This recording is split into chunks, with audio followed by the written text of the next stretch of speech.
Každá z 9 fakult Technickej univerzity v Košiciach otvorila svoje dvere a dovolila nakúknuť všetkým zvedavcom do svojich priestorov. Deň otvorených dverí na Technickej univerzite v Košiciach navštívilo viac ako 4 000 študentov stredných škôl.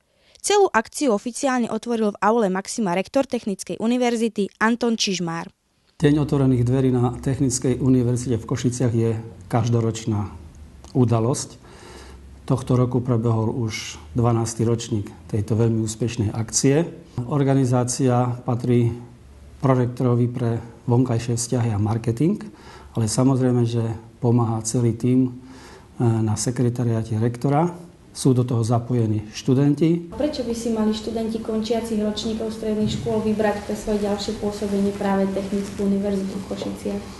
Môžem odpovedať veľmi krátko, pretože sme dobrí. Samozrejme, študenti majú široký výber vysokých škôl na Slovensku. My ponúkame kvalitu, hoci niekedy máme náročnejšie požiadavky ako iné školy, ale dôležité je, akú váhu má diplom z tej ktorej vysokej školy. A my ponúkame veľmi kvalitný diplom inžiniera alebo bakalára, podľa toho, kto absolvuje akú dĺžku štúdia. Druhá vec je, čo po skončení vysokej školy. Študent po skončení našej univerzity má o mnoho väčšiu šancu si nájsť vhodné, adekvátne zamestnanie. Pretože sme počas celého štúdia, študenti budú môcť zistiť, že sme veľmi úzko napojení na prax, na priemyselné podniky, na ekonomické inštitúcie, na spoločenské organizácie a tí si spoluprácu s našou univerzitou veľmi pochvaľujú. Každá z fakult si pripravila pre návštevníkov zaujímavé ukážky. To, ako sa im deň otvorených dverí pozdával, sme sa ich opýtali priamo na mieste. Čo ťa najviac zaujalo na DOD, na TUKE? Všetko. Robotika.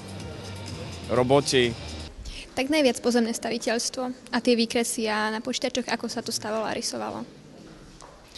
Taktiež aj inžinierské konštrukcie a dopravné stavby a tie programy a 3D tlačiareň. A uvažujete o ďalšom štúdiu na Technickej univerzite? Áno. A na akej fakulte? Na stavebnej. Taktiež.